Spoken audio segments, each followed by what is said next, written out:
చెప్పాలా? నా పేరు అశోక్ రెడ్డి, మాది కోరాపు తిరుమల ఫర్టిలైజర్ రైతు కుటుంబ నేపథ్యం.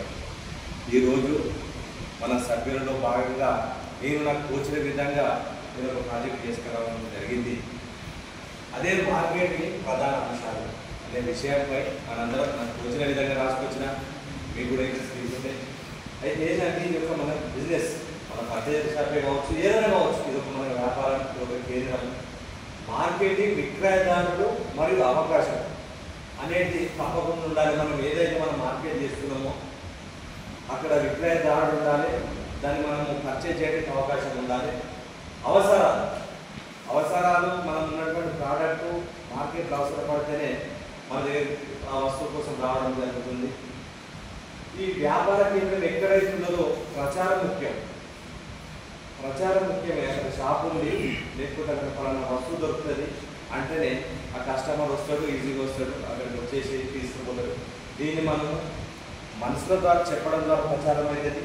ఇప్పుడు డిజిటల్ కమ్యూనికేషన్ ద్వారా ప్రచారం చేసుకోవచ్చు, లేకపోతే ఇంతకు పేపర్ ద్వారా కూడా ప్రచారం చేసేది.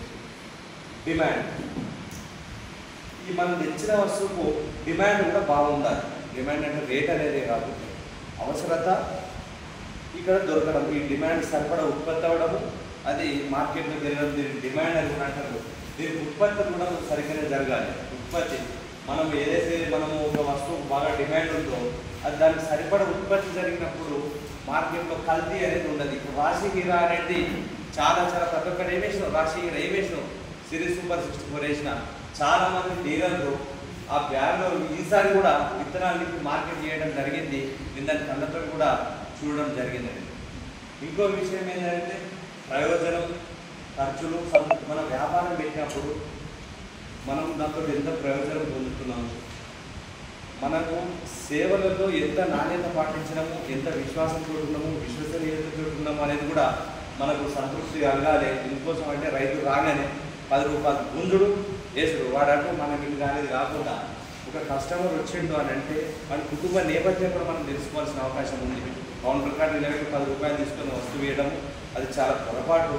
వాడి ఆర్థికంగా ఉండడం, లేకపోతే వాడి అవసరాలు ఏంటి, మన వ్యవసాయ క్షేత్రం ఎంతున్నది అని తెలుసుకొని అన్ని విషయాల్లో కూడా మనం సజెస్ట్ చేసే విధంగా కూడా మనం ఉండాలి. ఇది పెద్ద వ్యాపారస్తులు చేయరు, కానీ గ్రామాల్లో ఉన్న వ్యాపారస్తులకు అవకాశం ఉంటుంది అనేది కూడా నేను మీకు అందరికీ కూడా తెలియజేస్తున్నాను. మార్పిడి, లావాదేవీలు మరియు బదిలీ అనేవి కూడా మనం చేసే వ్యాపారంలో ఒకటి ముఖ్యమే. సంబంధము మరియు నెట్వర్క్, ఎందుకు ప్రతి కస్టమర్తో సంబంధం ఉండాలి. ఇంకొకటి ఏంటంటే డీలర్స్ కూడా సంబంధం ఉండాలి. వ్యాపారం చేసినప్పుడు ఒక డీలర్కి ఇంకో డీలర్కు చాలా నెగిటివ్ చెప్తా ఉన్నారు, అబద్ధం చెప్తా ఉన్నారు, అది తప్పు. ఎక్కడైనా ప్రతి అందరి డీలర్లకు వస్తువు అవసరమే, మనము రైతుకి ఇచ్చేటువంటి ప్రోడక్ట్ అవసరమే. రేటులో ఒక్కొక్క డీలర్ ఒక్కొక్క విధంగా చెప్తా ఉన్నాడు, అది తప్పు. నీకు వచ్చే గిరాకీ నాకు రాదు, నాకు వచ్చే గిరాకీ నీకు రాదు, మనం దూరంగా ఉంటాం కనుక ఆ వస్తువు యొక్క రేటు నిర్దిష్ట పరిమాణంలో చెప్పాలి. ఎక్కడ వస్తువు అయితే మనకు తక్కువ రేటు దొరుకుతుందో ఆ కంపెనీ అనేది మనము ప్రయత్నం చేసి తెచ్చుకొని ఇవ్వడం వల్ల రైతు కూడా 10 రూపాయలు తక్కువ దొరుకుతుంది, మన లాభం ఏమి తక్కువ కాదు, అది కూడా గ్రహించాలి. ఎంత తెచ్చిన ప్రోడక్ట్ అని అంటే రేటు 90 రూపాయలు, అది వాస్తవానికి 70 దొరుకుతుంది, 90 కన్నా కాదు కదా, 70కి ఇచ్చింది కదా, కాదు 90కి ఇచ్చింది 100 వస్తుంది. ఇది వద్దు. డీలర్ ఫస్ట్ విలువలు ఇచ్చి నేర్చుకుందాం. అప్పుడు ఎందుకంటే మన మార్కెట్లో సిండికేట్ కావాలి. సిండికేట్ కానప్పుడు ఎట్టి పరిస్థితులలో మనకు లాభాలు రావు, మన జీవితంలో కూడా ముందటికి పోము. ఎందుకోసం అంటే కోట్లాది రూపాయలు ఉన్నటువంటి డీలర్లు చిన్న డీలర్లు అందరికి కమ్మేసే వ్యాపారం నడుస్తూ ఉంది. ఒక మర్చెట్ కింద గడ్డి కాదు ఏం మొక్క కూడా ఉంటుంది. అందుకోసం మార్కెట్ పెద్ద డీలర్ చేసినటువంటి మోసాలు కూడా మనం చిన్న డీలర్ రైతుకు చెప్పాలి. చెప్పినప్పుడే ఆ రైతు మన దగ్గరికి వస్తాడు, మన వస్తువు ప్రోడక్ట్ కొంటాడు, ఆయన కూడా తక్కువ పెట్టుబడి వ్యవసాయం చేసే అవకాశం ఉంటుంది. ముఖ్యంగా ప్రధాన కారణం ఏంటంటే అన్నీ మనం ఒక వ్యాపారం చేస్తున్నాం అన్నట్టు, అగ్రికల్చర్ వ్యాపారం చేస్తున్నాం అంటే అన్ని విషయాల్లో అవగాహన ఉండాలి. వ్యవసాయం విషయంలోనే కాకుండా సోషల్ యాక్టివిటీలో కూడా మనం ముందుండాలి. అదేవిధంగా కూడా ఒక రైతు ఎంతో ప్రెస్టేషన్తో వస్తాడు మన దగ్గరికి, బాధ ఏంటంటే అంత గొడవపడి మీద సచ్చిందేనే వద్దురా నాయన నువ్వు కావకు. మనిషి జీవితంలో ఎంతో ఎత్తుపాదాలు ఉంటాయి, ఒడిదొడుకులు ఉంటాయి. ఈ చిన్నదానికి ఓపిక ఫ్యూచర్ ఉన్నది. తాగి వస్తాడు, ఆల్కహాల్ అనేది రైతులు బాగా ప్రెస్టేషన్ అయితే మీరు తాగుతూ ఉన్నారు.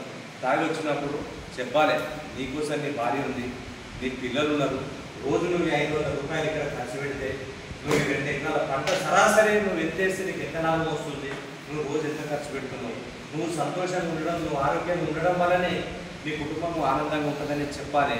పైగా ఇంకోటి ఏం చెప్పండి, నీ పిల్లలు ఆనందం చూడాలని అంటే నువ్వు ఆరోగ్యంగా ఉండాలనేది కూడా మనం ప్రజెంట్ చేయాలి. ప్రతి ఒక్క విషయం మీద అవగాహన కల్పించాలనే ఉద్దేశంగా మీ అందరితో సెలవు తీసుకుంటున్నాం.